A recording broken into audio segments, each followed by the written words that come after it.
Bismillah. Comment naquirent les faces. Cette affaire eut lieu il y a bien longtemps, en cette partie du cycle de la vie, où la nature mue et laisse de mauvaises pensées entrer dans la tête des hommes. Le grand esprit venait tout juste de terminer le monde.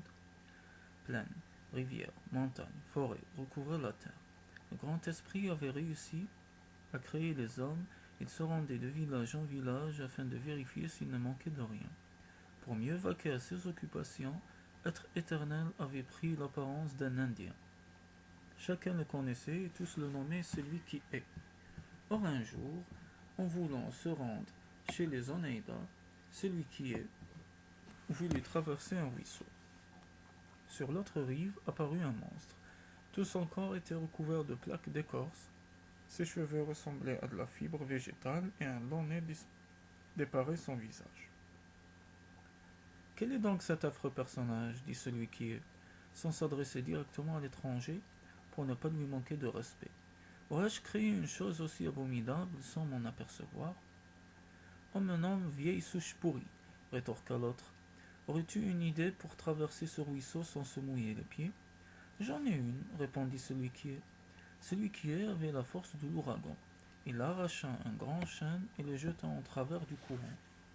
Vieille souche pourrie sauta aussitôt sur le tronc. C'est parfait. L'honneur me revient de passer le premier. Il s'avança, mais celui qui est monta lui aussi sur l'arbre. À mi-chemin, vieille souche pourrie et celui qui est se rencontrèrent. Nous allons nous croiser, dit le grand esprit. Tiens mon bras et fais surtout attention de ne pas tomber. Vieille souche pourrie s'y cramponna, mais le bras de celui qui est était si chaud qu'il dut le lâcher bien vite. Alors le grand esprit gonfla fortement sa poitrine jusqu'à ce qu'elle recèle la tempête et souffla en direction du vilain bonhomme. Vieille souche pourrie vacilla et tomba à l'eau. Le ruisseau gela et les pieds de l'affreux homme se changèrent en glace. C'est bon, dit vieille souche pourrie, tu possèdes certainement une puissante médecine. Je vais aller dans ta direction et ainsi tu pourras me protéger en route. Vieille souche pourrie marcha donc en compagnie de celui qui est. Ils allèrent durant 4 lunes sans se disputer car le grand esprit avait réellement bon caractère. Ils parvinrent enfin au sommet d'une haute montagne. En bas, dans la vallée, se nichait le village des Oneida. Vieille souche pourrie contempla les Indiens un court terme puis déclara sans vergogne. Voici ce que j'ai créé. Voici ce que j'ai créé, ajouta celui qui est. Je me souviens parfaitement avoir moi-même façonné ces Indiens. Je me souviens parfaitement leur avoir communiqué mes plus mauvais instincts, conclut vieille souche pourrie. Qui es-tu donc? Interrogea le grand esprit. Je représente tous les esprits de la nuit, ceux qui mettent de mauvaises choses dans la tête des hommes. Celui qui est réfléchit un court instant et déclara. Un de nous deux est de trop sur cette terre. C'est bien mon avis, dit le hideux bonhomme.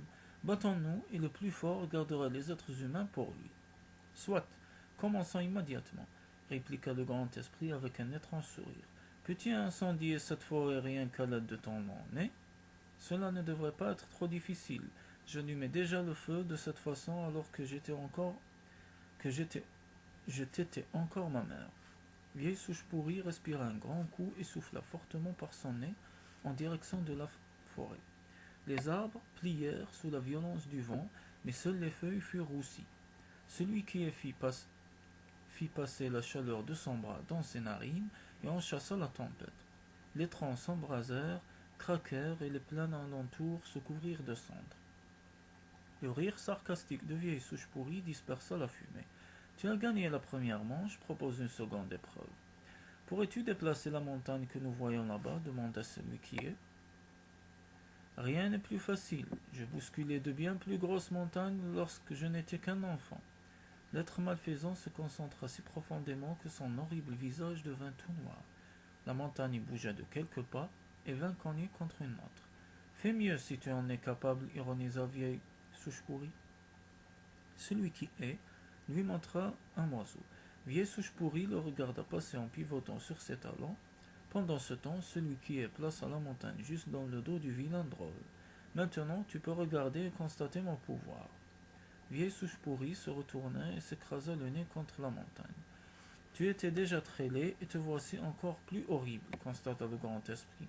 Je vais arranger cela. En un tour de main, Celui qui est modela son visage à l'image de celui de vieille souche pourrie, et se plaça devant lui pour qu'il le vît bien. Alors le mauvais esprit poussa un cri strident, sa face se solidifia, tomba à terre, et vieille souche pourrie s'enfuit à toutes jambes.